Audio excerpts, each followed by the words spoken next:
კაი, გამარჯობა. ეს ვაჟობშაველა, მე გიორგი ლიპარიშვილი ვარ, იგივე ლიპარა, მოსწავლებელი და დღეს ლიპარას გეუბაა ჩვენი გადაცემის დღე და როგორც მიხვდით, ვაჟობშაველას გარშემო ვიტრიალებთ. ეს პატარა წიგნი სტუმართ მასპინძელია, მაგრამ დღეს არც სტუმართ მასპინძელზე ვისაუბრებთ, არც ვაჟას სხვა პოემებზე, არც მის მოთხრობებზე. ბევრს არც ვაჟაზე ვილაპარაკებთ, იმიტომ რომ ვაჟას კარგად ვიცნობთ, როგორც მწერალს, პოეტს, მოაზროვნეს და ქართველობისთვის და საქართველოსთვის თავისი სიტყვით და საქმით მებრძოლ ადამიანს განათლებით და თავისი სიტყვით. მაგრამ მის ერთ-ერთი წერილი მინდა წაგიკითხოთ დღევანდელ დღეს, რომელიც ვაჟობშაველას წერილების კრებულშია შესული და რომელშიც ვაჟობშაველა კოსმოპოლიტიზმს და პატრიოტიზმს ეხება.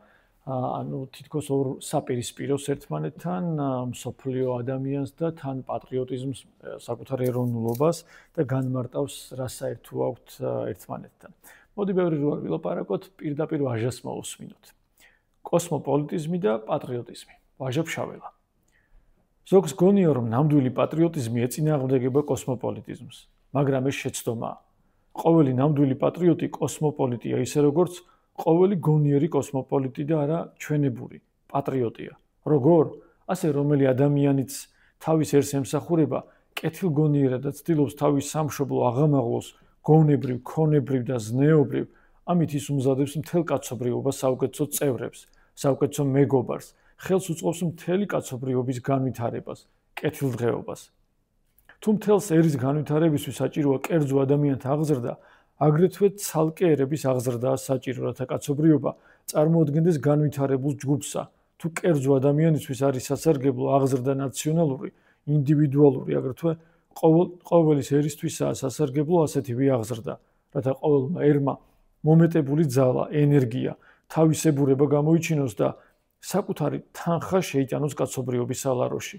ყოველი მამულიშვილი თავის სამშობლოს უნდა ემსახუროს, მთელი თავის ძალღონით, თანამოძმეთა სარგებლობაზე უნდა ფიქრობდეს და რამდენადაც გონივრული იქნება მისი შრომა, რამდენადაც სასარგებლო გამოდგება მშობელი ქვეყნისთვის მისი ღვაწლი, იმდენადვე სასარგებლო იქნება მთელი კაცობრიობისთვის.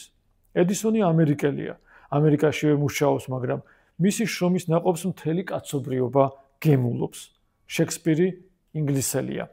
ინგლისში მუშაობდა და ცხოვრობდა, მაგრამ მისი ნაწერებით მთელი კაცობრიობას ტკბება.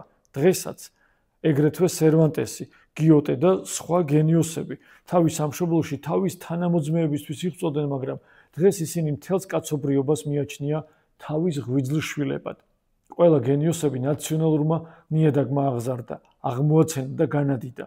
იქამდე რომ სხვა ერებმაც კი მიიღეს ისინი საკუთარ შვილებად.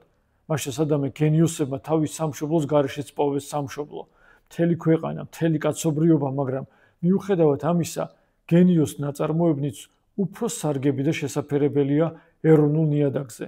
ჰამლეტით, მეფელირით, ერთ-ერთი ქვეყნიშვილი ვერ დასტკბება ისე ნამეტნავად თარგმანით, როგორც თვით ინგლისელი, რომელიც ინგლისურს ენაზე კითხულობს ამ ნაწარმოებთ. შორს არსად მივდივართ. ნუ თუ სხვა ქვეყნიშვილი ისე დასტკბება ვეფხისტყაოსანი და ისე გაიგებს მას, რაც უნდა კარგი თარგმანი წაიკითხოს, ან თუნდაც კარგად იცოდეს ქართული ენა, როგორც თვით ქართველი. არასოდეს. გენიოს როგორც პიროვნებას, ინდივიდს აქვს საკუთარი სამშობლო, საყვარელი, სათაყვანებელი, ხოლო მის ნაწარმოებს არა ვინაიდან იგი მთელი კაცობრიობის კუთვნებაა, როგორც მეცნიერება. მეცნიერება და გენიოსები გვიხსნიან გზას კოსმოპოლიტიზმისაკენ, მაგრამ მხოლოდ პატრიოტიზმის, ნაციონალიზმის მეოხებით. განავითარეთ ყოველი ერი იქამდის, რომ კარგად ესმოდეს თავისი ეკონომიკური, პოლიტიკური მდგომარეობა, თავისი სოციალური ყოფნის ავკარგი, მოსპეთ დღევანდელი ეკონომიკური უკუღმართობა და უეჭველია მაშინ მოისპობა ერთისაგან მეორის ჩასანთქმელად მისწრაფება, ერთმანეთის რბევა, ომები, რომელიც დღეს გამეფებულია დედამიწის ზურგზე. პატრიოტიზმი, როგორც სიცოცხლე და სიცოცხლესთან გრძნობა, თითქო დაბადებასთან ერთად ყვება ადამიანს და შეიცავს ისეთ ნაწილებს, რომელსაც ვერც ერთი ჭკუათმყოფელი ადამიანი ვერ უარყოფს. როგორც მაგალითად არის დედაენა, ისტორიული წარსული, სახელოვანი მოღვაწენი და ეროვნული ტერიტორია, მწერლობა და სხვა. იმავე წამიდანვე, როცა ბავშვი ქვეყანას იხილავს, მას გარდა ჰაერისა, სადგომ-საწოლისა, ესაჭიროება აღმზრდელი, რძე საზრდოდ, ნანა მოსასვენებლად. ყველა ეს ხდება ოჯახში, დედის ხელმძღვანელობით და სწორედ აქ არის დასაბამი პატრიოტიზმისა.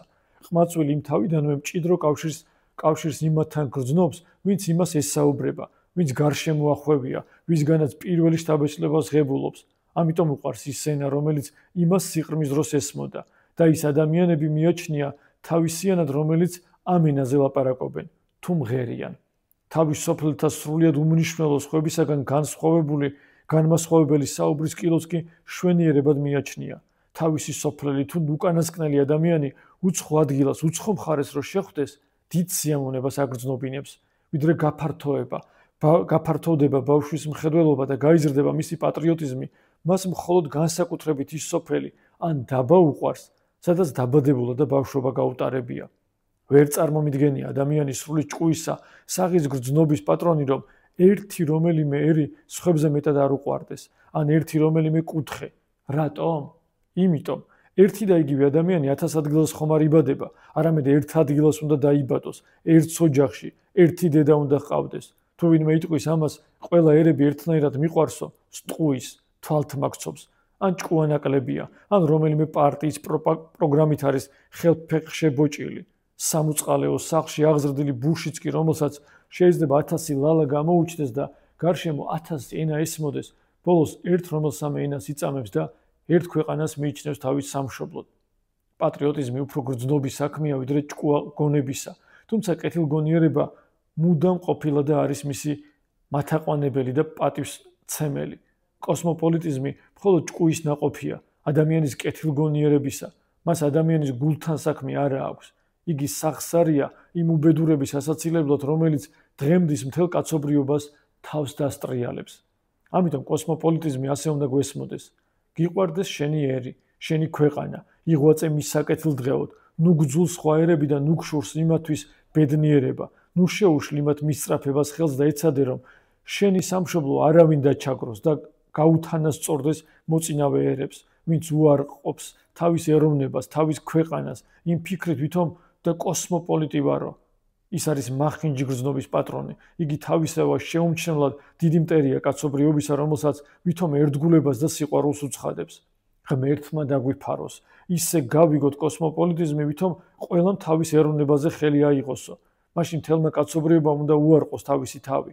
ყველა ერი თავისუფლებას ეძებს, რათა თავად იყოს თავის პატრონი, თვითონ მოუაროს თავს, თავის საკუთარ ძალღონით განვითარდეს.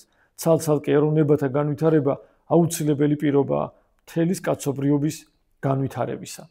ვაჟა ფშაველა 1905 წელი. მწერალი, პოეტი, მასწავლებელი და მოქალაქე, რომელიც და მოაზროვნე, რომელიც სწორად ფიქრობდა და იბრძოდა საქართველოს თავისუფლებისთვის. სულ რაღაც 3 წელი დააკლდა გარდაცვალებიდან, რომ საქართველოს დამოუკიდებლობას მოსწრებოდა. მე კი მალე დაკარგა ისევ საქართველოს დამოუკიდებლობა და საშინელი რეპრესიები დაიწყო.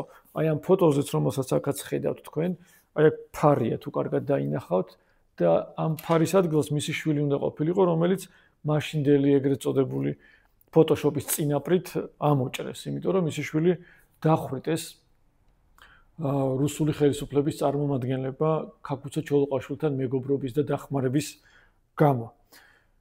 მოკლედ, ვაჟა ფშაველა დიდი ადამიანი იყო, დიდი აზრებით და ილია ჭავჭავაძეს უნდოდა, რომ ევროპაში გაეგრძელებინა სწავლა, როგორც ქაქუცას უნდოდა, რომ მიხას გაეგრძელებინა ევროპაში სწავლა. და სად წავიდოდით, რომ ჩვენ თავისუფლად შეგვიძლებოდა წარსულშიც ევროპასთან ახლო კავშირი, რომელსაც დღესაც კი საფრთხე ემუქრება ჩვენს ქვეყანაში.